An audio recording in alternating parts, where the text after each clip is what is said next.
Innal hamdalillah nahmaduhu wa nasta'inuhu wa nastaghfiruh wa na'udzu billahi min sururi anfusina wasayyiati a'malina. May yahdihillahu fala mudhillalah wa may yudlilhu fala hadiyalah. Wa asyhadu an la ilaha illallah wahdahu la syarikalah wa asyhadu anna Muhammadan abduhu wa rasuluh. Allahumma shalli ala Muhammad wa ala ali Muhammad. Ya ayyuhalladzina amanu taqullaha haqqa tuqatih wa la tamutunna illa wa antum muslimun. Ya ayyuhan nasu taqu rabbakumul ladzi khalaqakum min nafsin wahidah wa khalaqa minha zawjaha wa batha minhuma rijalan katsiran wa nisaa'a wa taqullaha alladzi tasaaluna bihi wal arham innallaha kana 'alaikum raqibah.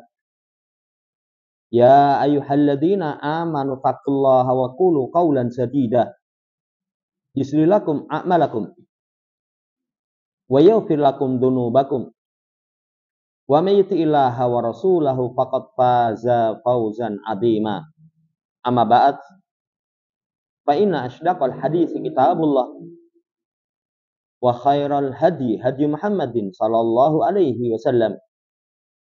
Allah manfa'na bima 'allamtana wa 'allimna ma yanfa'una wa zidna ilma.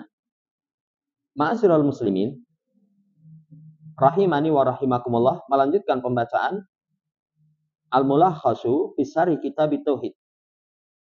Masuk dalam bab an-nahyu an sabirrih, larangan mencaci angin. Jadi mencaci atau melaknat angin. Penulis membawakan hadisnya Ubay bin Ka'ab. Semoga Allah meridainya. Rasul sallallahu alaihi wasallam berkata, la tasubbur riha fa idza ra'aitum ma takrahuna faqulu Allahumma inna nas'aluka min khairi hadirih wa khairi ma fiha wa khairi ma umirat bihi wa na'udzubika min syarri hadirih wa syarri ma fiha wa syarri ma umirat bihi. Riwayat Imam Tirmidzi yang sanad hadisnya disahihkan oleh beliau. Kata Nabi sallallahu alaihi wasallam, jangan kamu mencaci angin. Apabila kalian melihat sesuatu yang kalian tidak suka berkaitan dengan angin.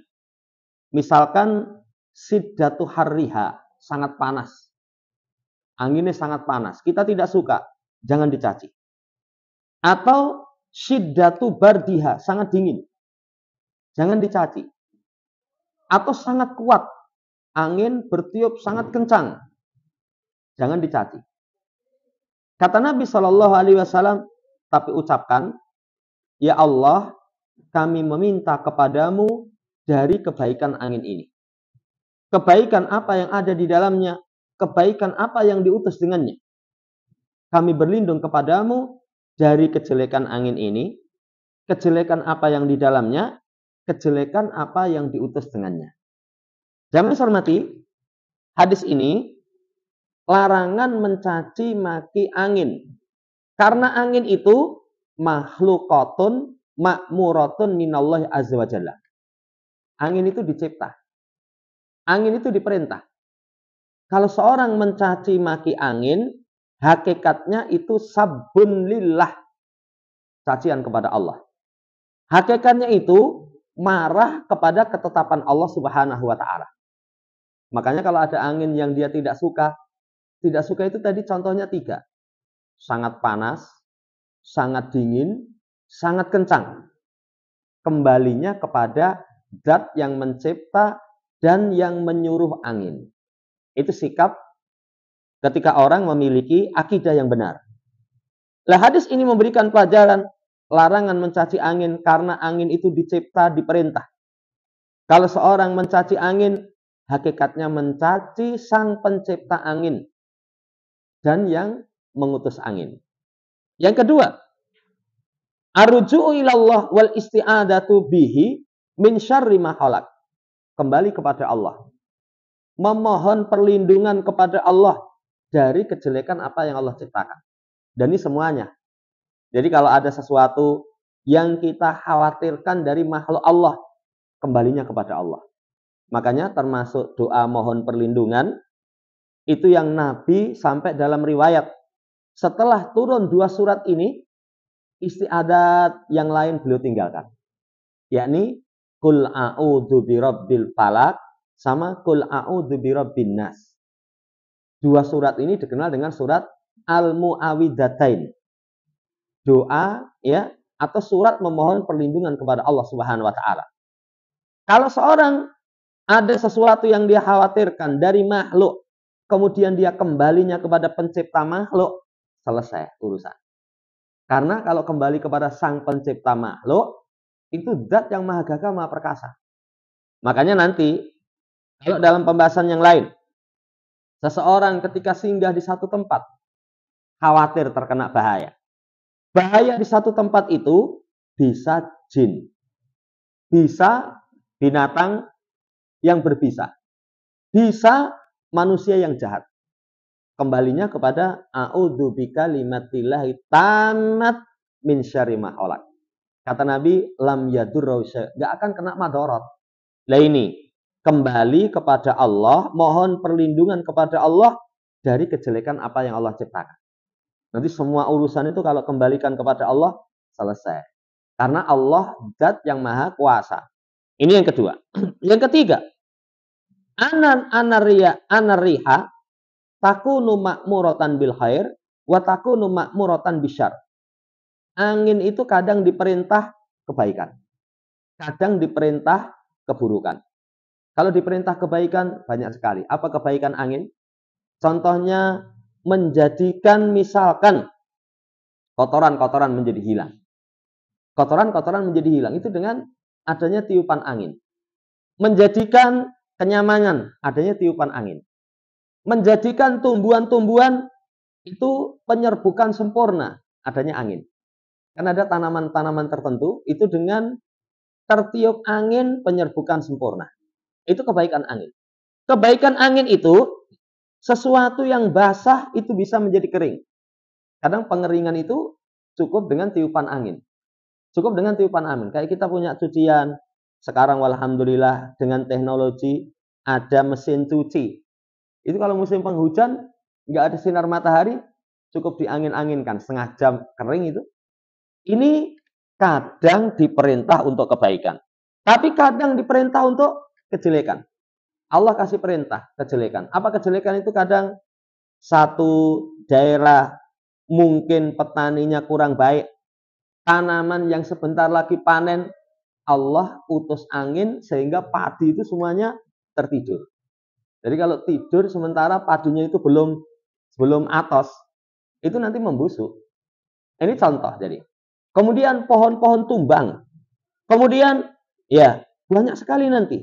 Keberadaan angin itu kadang diperintah baik, kadang diperintah buruk. Ini yang ketiga. Yang keempat, al-irsadu ilal kalamin nafi. Idara al-insanu mayakrahu. Lissalamati min syarihi. Bimbingan pengarahan kepada ucapan yang bermanfaat. Kalau seseorang itu melihat perkara yang tidak disukai. Jadi kalau melihat sesuatu yang tidak disukai, nanti sudah diarahkan. Lihat angin. Lihat angin, dia tidak suka. Allahumma inna na'udzubika. Ya, Allahumma inna nas'aluka min khairi hadirih wa khairi ma fiha wa khairi ma umirat bih. Seperti yang Nabi arahkan, ya Allah saya minta kebaikan angin ini. Kebaikan apa yang di dalamnya? Kebaikan apa yang diutus dengannya. Nah ini arahan syariat kita. Kalau ada sesuatu yang tidak disukai, itu ucapannya yang baik. Ucapan yang baik, bukan hanya angin. Contoh sesuatu yang tidak disukai itu melihat orang lain terkena musibah. Ada itu arahannya? Kan kita gak suka saudara kita mendapatkan musibah. Tapi apa arahan syariat? Alhamdulillahilladzi afani mimma ibtalakabi. Segala puji bagi Allah yang menyelamatkanku dari musibah yang menimpamu. Ini arahan. Arahan yang terbaik melihat yang tidak disukai itu misalkan jamaah sarmati tertimpa musibah. Orang tertimpa musibah, jangan ngomong elek. Seperti ditinggal mati orang yang dia cinta. itu waktu ijabah. Maka doa sama Allah Subhanahu wa taala. Allahumma jurni fi musibati wahluf li khairan minha. Indahnya syariat kita itu kalau mendapatkan sesuatu yang tidak disuka, mengucapkan kalimat yang bermanfaat sehingga dia selamat dari kejelekan tersebut. Musibah itu kalau diterima dengan kalimat yang baik bisa mendatangkan pahala. Bisa mendatangkan pahala, bisa menjadikan sebab Allah kasih ganti yang lebih baik. Ini selesai satu bab, kemudian satu hadis, 4 faedah. Setelahnya, masuk dalam bab penulis membawakan surah Al-Imran ayat yang ke-154. Ucapan Allah, yadunnuna billahi ghairal haqqi dannal jahiliyah yaquluna halana minal amri min syai' qul innal amra kullahu lillah. Mereka memiliki persangkaan kepada Allah dengan persangkaan yang tidak benar. Persangkaan jahiliyah. Apa persangkaan yang tidak benar itu? Diterangkan dalam tafsir, itu persangkaannya orang-orang munafik dengan mengatakan innallaha la yansuru rasulah. Allah nggak mungkin menolong rasulnya. Kebenaran itu nggak mungkin Allah tolong. Ini namanya persangkaan jahiliyah. Persangkaan orang-orang yang bodoh. Persangkaan orang munafik. Kemudian mereka mengatakan, adakah sesuatu yang kita perbuat dalam urusan ini? Ya kita ini nggak mampu apa-apa. Kita ini nggak mampu apa-apa. Jadi, ya, kul innal amra kullahu lillah. Katakan Muhammad, sesungguhnya urusan itu semuanya milik Allah Subhanahu wa taala. Ayat ini, saudara yang saya hormati, tanbih ala anna husnad dzanni billah min wajibati tauhid. Peringatan bahwasanya baik sangka kepada Allah itu termasuk kewajiban pentauhidan. Jadi orang kalau meyakini sesembahan yang benar cuma Allah, wajib baik sangka. Kalau masih buruk sangka kepada Allah, maka itu bertolak belakang dengan tauhid. Bertolak belakang dengan tauhid. Makanya tasya'um. Tasya'um itu seseorang merasa sial. Ya, nanti khurafat, tatoyur, itu dalam syariat kita tidak diperbolehkan. Syariatnya tafaul. Tafaul itu optimis. Optimis. Kenapa seseorang tidak diperbolehkan tasya'um? Karena buruk sangka. Orang kalau merasa sial, pesimis, itu semuanya buruk sangka itu. Kena musibah, soponah gitu. Ya, akan binasa, akan hancur. Sampai kalau orang punya keyakinan tatoyur, itu sama suara burung, merasa sial. Kemudian melihat sesuatu, merasa sial. Nggak pernah dalam hidupnya optimis. Tapi kalau tafaul, optimis, itu husnudon kepada Allah. Baik sangka kepada Allah Subhanahu wa taala, itu bukti kesempurnaan tauhid. Ayat ini apa pelajaran yang bisa dipetik? Pertama, anna man dhanna annallaha yudilul batila 'alal haqqi idalatan mustamiratan yatmahillu ma'ahal haqq itmihlalan la yakumu ba'dahu faqad dhanna billahi ghairal haqqi dhannal jahiliyah. Siapa yang menyangka bahwasanya Allah itu kelak akan menjadikan kebatilan itu mengalahkan kebenaran. Jadi terus menerus nanti kebatilan itu berkuasa sehingga kebenaran sirna. Kebenaran sirna. Ya, tidak akan tegak setelahnya. Berarti orang yang seperti ini memiliki prasangka buruk kepada Allah Subhanahu wa taala. Kalau orang prasangkanya baik, Allah sudah katakan, ja'al haq wa zahaqal batil innal batila kana zahuqa. Kebenaran datang, kebatilan sirna, dan kebatilan itu pasti sirna. Pasti sirna. Walaupun sirnanya kebatilan itu melalui proses. Melalui proses. Ya, sama. Kalau seorang punya anggapan Islam itu nggak mungkin Allah tolong. Nggak mungkin Allah tolong. Mesti kalah terus.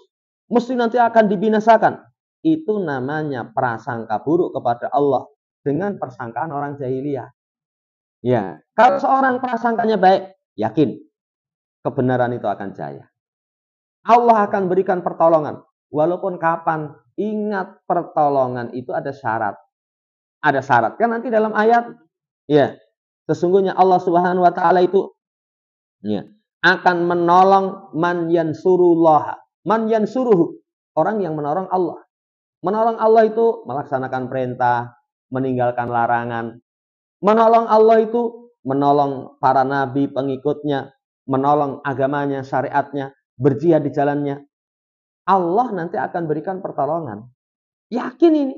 Kalau misalkan kita kok belum diberikan pertolongan oleh Allah, yang harus dikoreksi, sumber musuh diberikan kemenangan itu bukan mereka hebat. Tapi sumbernya adalah dalam diri kita kaum muslimin masih ada kemaksiatan. Kan sejarah mencatat bagaimana perang Uhud kaum muslimin tertimpa kekalahan. Satu penyebabnya menyelisihi perintah Rasul SAW, pasukan pemanah. Ketika pasukan pemanah, jangan tinggalkan pos. Kalau kalian lihat kami menang, ditinggalkan. Akhirnya ditimpakan kekalahan. Dalam perang Hunain, kaum muslimin dalam kondisi orang katakan siap tempur, kondisinya prima, pasukannya besar, senjatanya komplit. Tapi kenapa kalah? Ketika ajabatkum kasratukum, jumlah yang banyak menjadikan takjub. Ya, tapi yakin ketika orang yang beriman syarat diberikan pertolongan itu datang, nanti akan datang pertolongan itu. Nah ini saudara yang saya hormati, poin yang pertama, jangan suudzon kepada Allah, kebatilan pasti menang. Kan kadang begitu. Kalau di masa sekarang kita terangkan, kemarin kita sore ya, itu menerangkan tentang misalkan kemungkaran-kemungkaran di sekitar kita. Wah, kok koyone dominan sekali kemungkaran. Bicara syirik sudah menjadi budaya. Bicara tentang misalkan wasilah syirik itu membangun kubur, ya, kemudian gambar tokoh-tokoh diagungkan, patung-patung dihormati, itu kan wasilah syirik. Wasilah syirik. Wah, merata. Bicara tentang riba, merata. Bicara tentang ya, fahisyah, kekejian, kemudian perzinaan. Saya kemarin kaget itu. Di sekitar kita ternyata ada yang saya jadi sakit itu apa? Guru ngaji, hafal Quran, ya, kepala sekolah, waliyadzubillah. Saya sampai buka di internet itu pas ngimami sholat tarawih, api itu ceramahnya bagus. Tapi ternyata apa? Melakukan perilakunya kaum Nabi Lot alaihissalam. Kadang kalau kita melihat seperti itu, warah tenan. Ya, parah sekali. Kemungkaran banyak sekali. Kadang dalam benak kita, apa mungkin nanti Allah Subhanahu wa taala akan berikan pertolongan, tapi kita tidak boleh pesimis, yakin satu saat nanti kemungkaran itu akan sirna, kebatilan itu akan sirna. Ini pelajaran yang pertama. Jadi jangan seseorang berprasangka dengan persangkaan yang buruk kepada Allah. Yang kedua, isbatul hikmati fima yujrihillahu min dhuhuril batil ahyana. Ditetapkannya hikmah pada apa yang Allah berlakukan dari nampaknya kebatilan kadang-kadang. Kadang batil itu malah dominan. Kebatilan itu kadang berkuasa. Di situ ada hikmah. Ada hikmah. Ya, nanti kayak perang, misalkan perang Hunain, perang Uhud. Allah Subhanahu wa taala telah memberikan pertolongan kepada kalian fi mawatina katsiratin. Dalam medan yang sangat banyak, beberapa tempat yang sangat banyak. Tapi kenapa dikalahkan? Itu salah satu ada hikmahnya. Apa hikmahnya? Orang itu kalau menang terus, nanti yang muncul, ya, itu kesombongan. Menang terus, nanti orang gabung itu tidak tulus. Tidak tulus. Tapi kalau kali-kali kalah gitu, nanti orang, wah, pas aku gabung, kamu berarti tidak siap menerima kalah. Ya, pengen ini penak tok. Jamaah hormati, ada hikmah. Ada hikmah. Menunjukkan supaya orang nanti, kadang-kadang kebatilan nampak, supaya kuat. Sandarannya kepada Allah Subhanahu wa taala supaya kuat. Ini yang kedua. Dan secara umum semua perkara yang kita tidak suka itu sudah hikmah.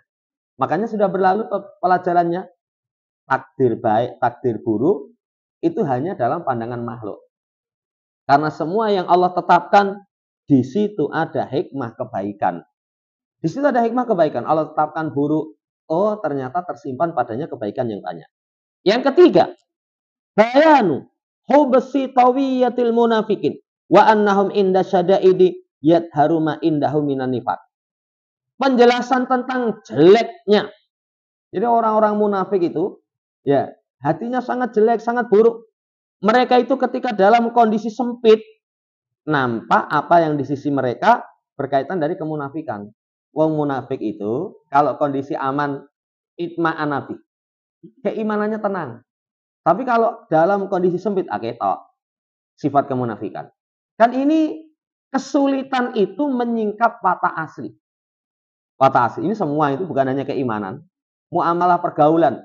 Sampai kemarin itu ada seorang istri itu diuji ketulusannya ketika suaminya rekoso. Ya, tapi orang suami itu diuji ketulusannya ketika uripe penak. Ketika uripe penak, kebalikannya.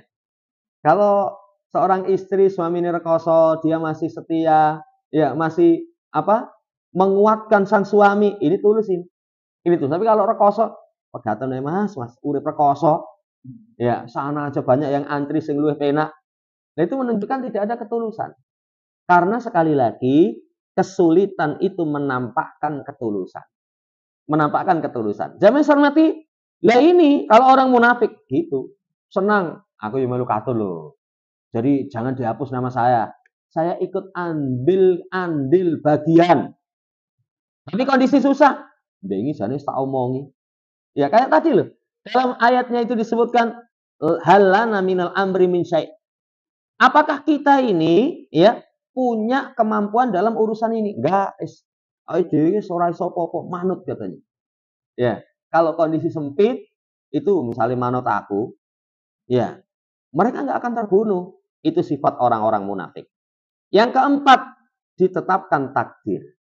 Takdir itu sudah Allah tetapkan dan sudah berlalu. Keimanan kepada takdir itu akan benar. Satu, semua yang terjadi Allah ilmui. Allah tulis, Allah ciptakan, Allah kehendaki. Wajib mengimani ketetapan Allah Subhanahu wa taala.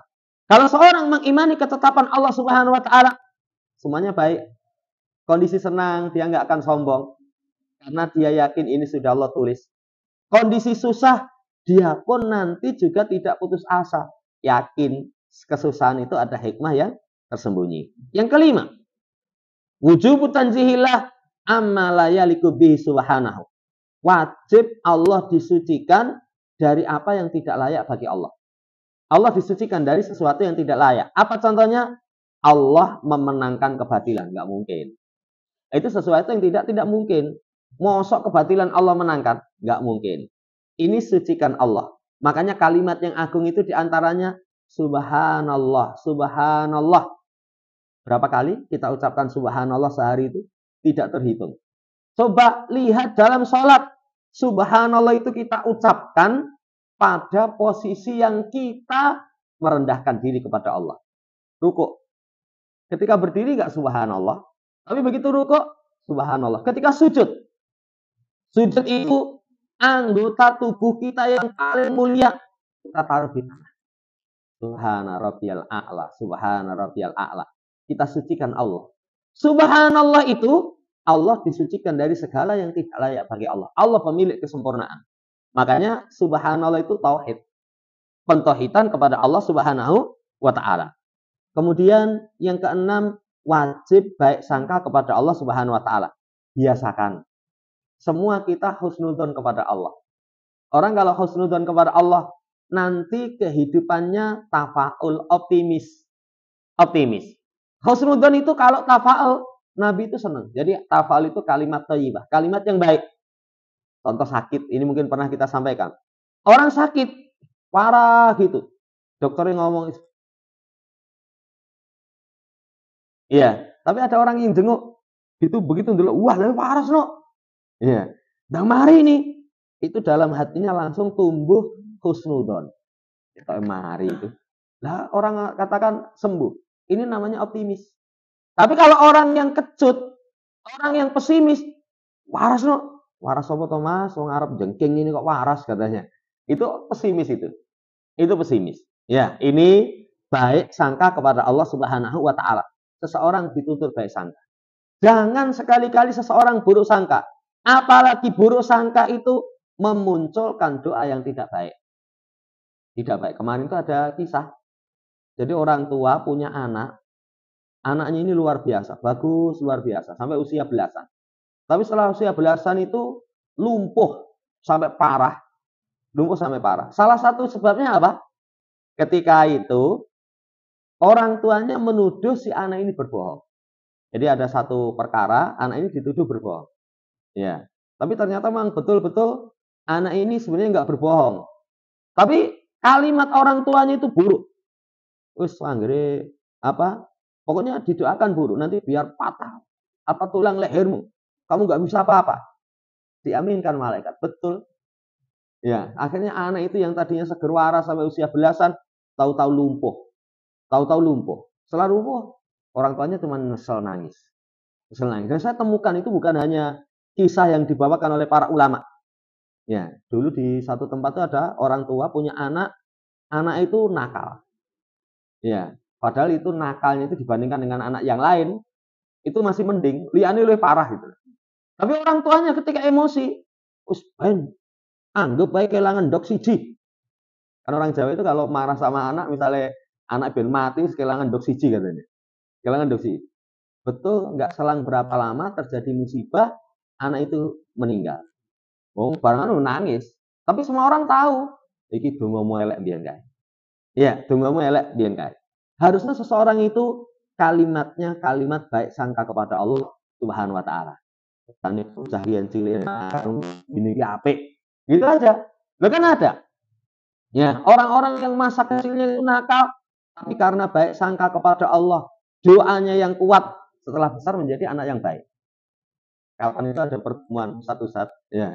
Ada seorang ustadz lain itu tahu persis zaman cilik. Zaman cilik wah ngeyele, di pondok itu pokoknya pengurusnya komet lah ngurusi dia. Ya, sampai juta ngurusi dia. Tapi alhamdulillah setelah usia tertentu anak ini sangat tekun. Nah, termasuk duduk di situ. Termasuk duduk di situ. Ya. Kemudian orang-orang itu pas gojekan zaman mumbian katanya. Itu bisa itu. Jadi jangan seseorang itu pesimis. Bisa jadi kondisi sekarang yang menurut kita berat, menurut kita tidak suka, justru itu awal kebaikan yang Allah akan bukakan kepada kita. Syaratnya husnudzonni billah, baik sangka kepada Allah. Ini pelajaran dari ayat. Setelahnya dibawakan surat Al-Fatah ayat yang ke-6. Ad-dhanina billahi sau alaihim da'ir sau. Ya, wa ghadiballahu alaihim wa la'anahum wa adalahum jahannam wa sa'at masira. Mereka itu buruk sangka kepada Allah. Siapa yang disebut dengan mereka itu? Munafikin wal munafiqat.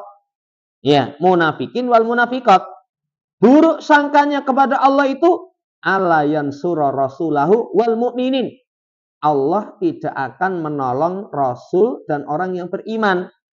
Apa balasannya? Alaihim dairatu syau. Mereka itu akan diliputi kehinaan yang terus-menerus. Allah akan murka kepada mereka. Allah akan jauhkan dari rahmatnya. Kemudian Allah akan sediakan bagi mereka jahanam, itu seburuk-buruk tempat tinggal. Seburuk-buruk tempat tinggal. Ayat ini, saudara yang saya hormati, masih sama dengan pembahasan sebelumnya. Peringatan, jangan buruk sangka kepada Allah Subhanahu wa taala. Wajib baik sangka kepada Allah Subhanahu wa taala. Husnudzon. Jadi orang itu ternyata kalau dia optimis, husnudzon kepada Allah, jiwanya tenang. Jiwanya tenang. Orang kafir aja ngaku itu. Orang kafir aja ngaku. Kemarin itu ada orang kafir kasih penelitian. Kenapa? Kok orang terkena penyakit macam-macam gitu. Ya. Sampai mereka mengadakan penelitian karena hatimu itu senantiasa pesimis. Hatimu itu senantiasa gundah risau. Sampai sehari itu kamu harus tersenyum. Rakyat tamping 20 katanya. Jadi kalau perlu guyu-guyu. Tapi kalau orang kafir kan kadang guyu-guyu deh. Ya. Itu syariat kita sudah berbicara. Syariat kita sudah berbicara. Jangan seudon, Bu. Ya, harusnya dia husnudzon kepada Allah Subhanahu wa taala. Itu kunci ketenangan. Kunci ketenangan. Yang kedua, siapa yang memberikan persangkaan Allah tidak akan menolong Rasulnya, tidak akan menolong agamanya. Ini persangkaan buruk. Yang ketiga, pensifatan Allah, bahwasanya Allah itu marah kepada musuhnya, Allah melaknatnya. Allah melaknatnya. Pelajaran yang keempat, akibat orang kafir, orang munafik. Kalau orang kafir, walhamdulillah kita bukan. Tapi kalau munafik, jangan-jangan. Ya, jangan-jangan. Kalau orang munafik, itu nanti akibat kesudahannya apa? Diancam dalam ayat itu, alaihim dairatus sau. Mereka diliputi keburukan. Nah, kalau sudah diliputi keburukan, tidak ada kebaikan sama sekali. Yang kedua, Allah marah. Yang ketiga, dijauhkan dari rahmat. Yang keempat, Allah sediakan jahanam. Yang kelima, jahanam itu saat masiro. Buruk-buruk tempat kembali. Nah, ini ancaman bagi kemunafikan. Nah, ini kita yang khawatir. Kalau kafir, alhamdulillah, kita sudah muslim. Tapi kalau munafik, ini masih mungkin. Nanti khawatir, nanti kalau sampai ada sifat-sifat kemunafikan dalam diri kita, itu mengantarkan kita nanti akan mendapatkan ancaman yang disebutkan. Jamaah hormati, ini. Kemudian setelah itu dikuatkan lagi dengan ucapan Imam Qayyim. Intinya, ketika seseorang prasangka buruk kepada Allah, tadi disebutkan nggak ditolong Rasulnya orang yang beriman, urusan Allah itu nanti akan sia-sia. Ya, bahwasanya yang menimpa itu bukan takdir Allah, nggak ada hikmah di dalam. Jadi mengingkari takdir, mengingkari hikmah, mengingkari takdir, mengingkari hikmah. Padahal kalau keburukan yang menimpa kita, semuanya telah sesuai dengan ketetapan Allah. Makanya pertemuan yang lalu disampaikan secara syariat seseorang berusaha. Tapi ingat, usaha itu nanti akan dia capai keberhasilan atau menghadirkan. Makanya kemarin ada hadis ihris ala ma yanfa'uk wasa'in billahi wal tajzanna. Wa in asabaka syai'un fala taqul. Lau fa'altu kada lakana kada wa kada. Semangat pada apa yang mendatangkan manfaat. Tapi semangat kita ini akan berhasil kalau dengan pertolongan Allah. Makanya jangan lupa minta tolong sama Allah, jangan lemah. Iya. Kalau menimpamu sesuatu, jangan berkata, misalnya kami lakukan ini akan terjadi ini. Tapi ucapkan qadarullah wa ma'afa'al. Ini sudah Allah takdirkan. Apa yang Allah kehendaki, Allah akan lakukan. Ya, ini sikap. Jadi jangan mengingkari takdir. Demikian pula jangan mengingkari hikmah. Segala sesuatu yang Allah ciptakan itu bersumber dari hikmah. Bersumber dari hikmah. Kan kadang orang nyalahin. Ngopo Adam ini tidak mangan pohon buah itu. Guru itu akhirnya kita anak keturunannya itu apa? Dikeluarkan dari jannah. Ngerasani rekoso misalkan. Ya, semua yang Allah tetapkan itu mengandung hikmah. Sampai ketika membahas tentang keutamaan Jumat. Hari Jumat itu Adam dikeluarkan dari jannah. Lah itu para ulama bahas. Loh, dikeluarkan dari jannah kok dianggap keistimewaan. Apa sisi istimewanya? Ternyata Allah keluarkan dari jannah itu ada hikmah yang luar biasa. Ada kebaikan-kebaikan yang luar biasa. Makanya dimasukkan dalam pembahasan keistimewaan hari Jumat. Istimewaan hari Jumat. Maka dari situ nanti ditetapkan, oh musuh iblis, kamu hati-hati dari iblis. Dari situ Allah Subhanahu wa taala berikan kesempatan kebaikan yang banyak. Nanti kalau kamu amalkan ini dan itu, kamu dapat kebaikan ini dan itu. Itu ternyata dikeluarkannya itu mengandung hikmah yang luar biasa. Wallahu ta'ala alam, ini dulu yang bisa kita baca. Nanti setelahnya masuk dalam bab tentang orang yang mengingkari takdir. Hati-hati, nanti ada dua, Qadariyah, ada Jabriyah. Insya Allah nanti kita akan baca. Wallahu ta'ala alam. Demikian, masih ada waktu. Barangkali ada yang tanyakan, kalau bisa kita jawab.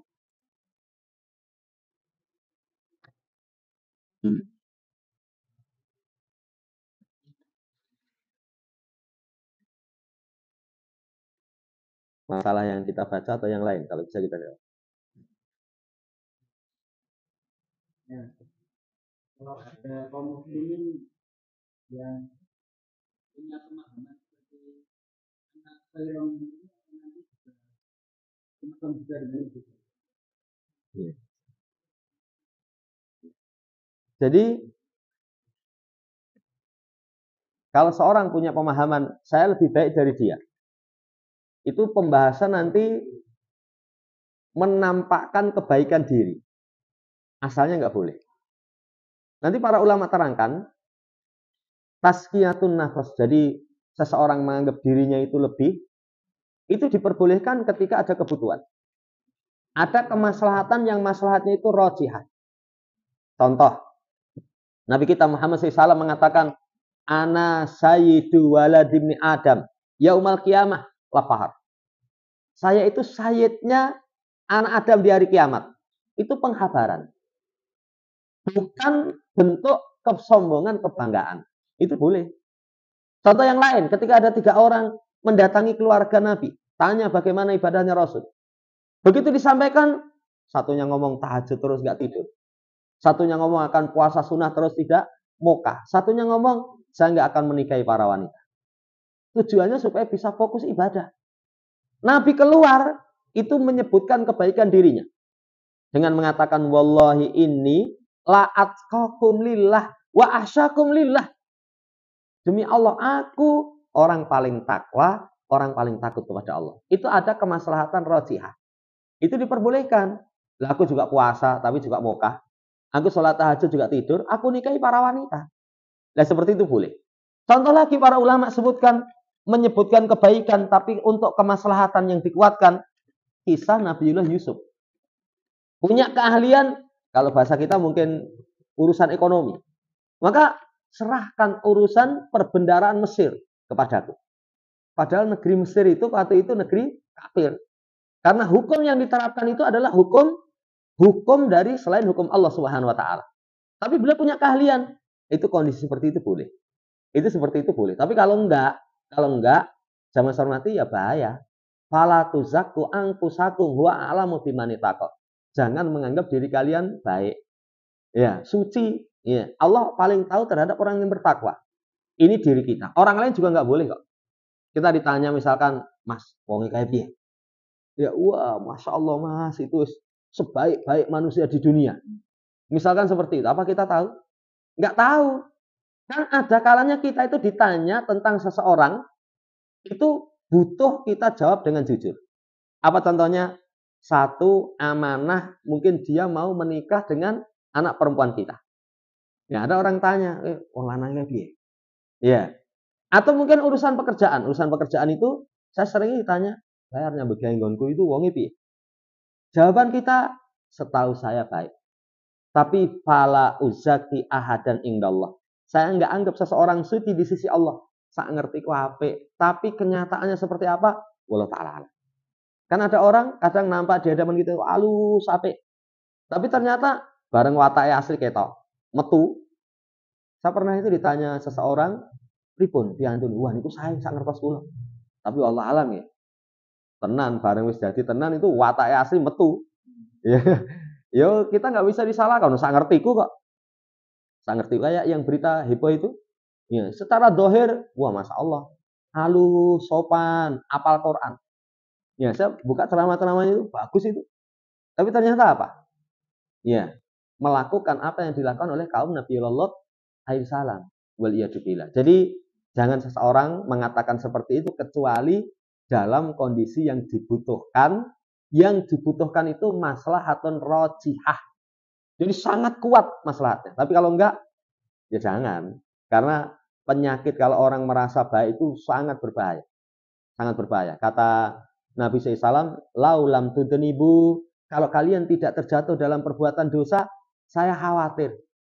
Kalian terjatuh dalam dosa yang paling besar, al-ujubu. Ujub. Yang ujub ini ternyata akhlaknya iblis. Ana khairu minhu. Saya lebih baik daripada dia. Khalaqtani min nar wa khalaqtahu min tin. Kamu ciptakan aku dari api, kemudian kamu ciptakan Adam dari tanah. Logikanya iblis, api lebih baik daripada tanah. Padahal kalau orang mau berpikir, api dengan tanah itu, sifat tanah itu asalnya baik. Sifat tanah itu asalnya baik. Sifat api itu asalnya panas. Kalau api nggak panas, berarti nggak sifat asli itu. Kan sifat api itu aslinya panas. Tapi karena logikanya yang buruk, menganggap api lebih baik daripada tanah. Loh, tanah itu masya Allah, ya diinjak-injak menengah itu, ya nggak ngamuk ya. Tanah itu dicangkuli gitu, diremuk-remuk, setelah itu ditancepi batang, itu nanti begitu tumbuh, ya dipangan saomah kadang warak itu. Saya teringat dulu bapak saya di sekeliling rumah itu tancepi singkong gitu loh. Itu singkong itu satu kali sak batang itu kalau panen di kampung saya itu sak kerenjang. Pangan saomah itu keser-keser kata orang ya. Iya. Walaupun saya nyoba nanam di Solo itu akhirnya nanam tukul pangan di wedhus gitu. Wis akhirnya ya enggak walau tak lalat. Jadi itu baik.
Jadi yang pertama, setiap kemungkaran itu memang kita harus ingkari.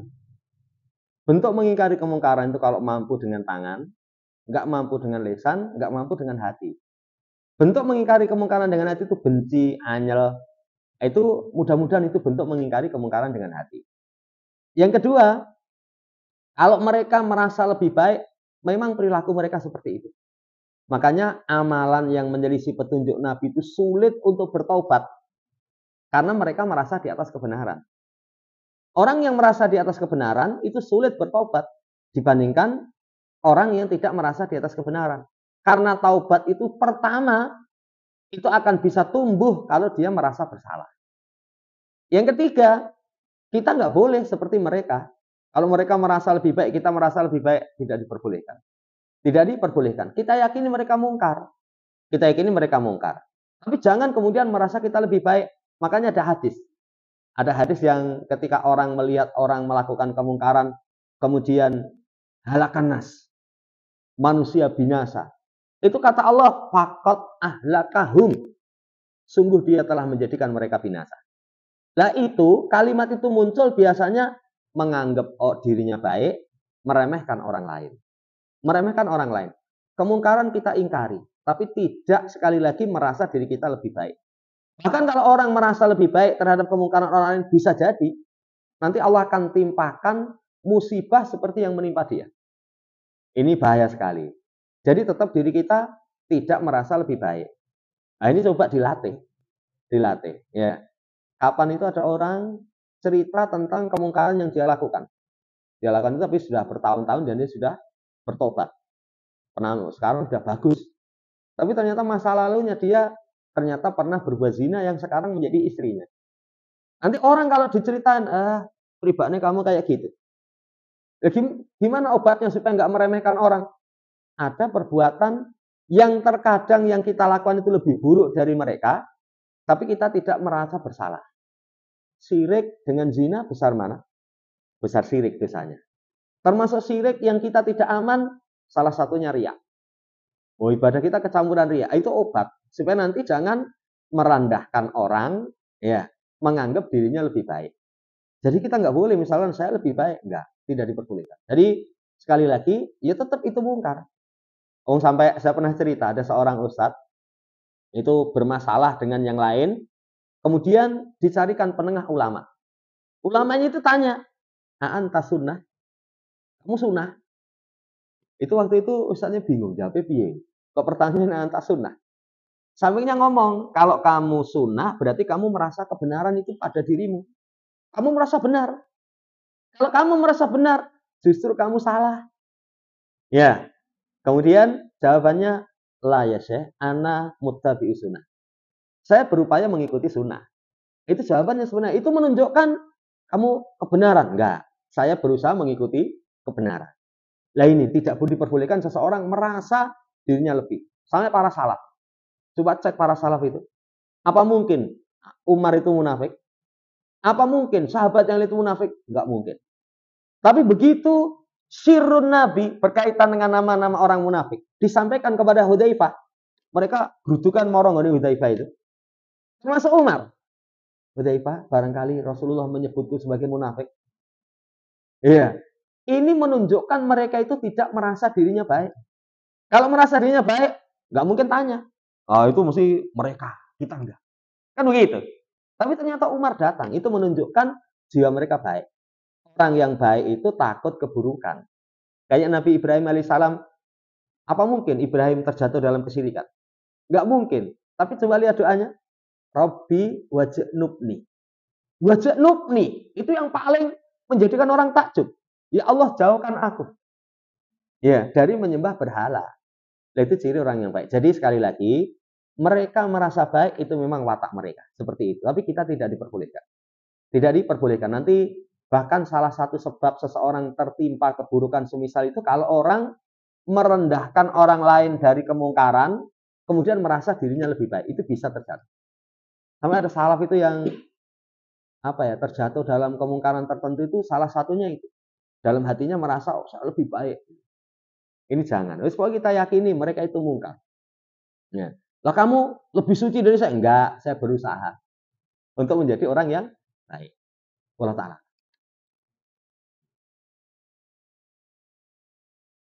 Cukup. Itu yang bisa kita sampaikan, kurang lebihnya mohon dimaafkan. Subhanakallahumma rabbana bihamdika asyhadu an la ilaha illa anta astaghfiruka wa atubu ilaik. Assalamualaikum warahmatullahi wabarakatuh.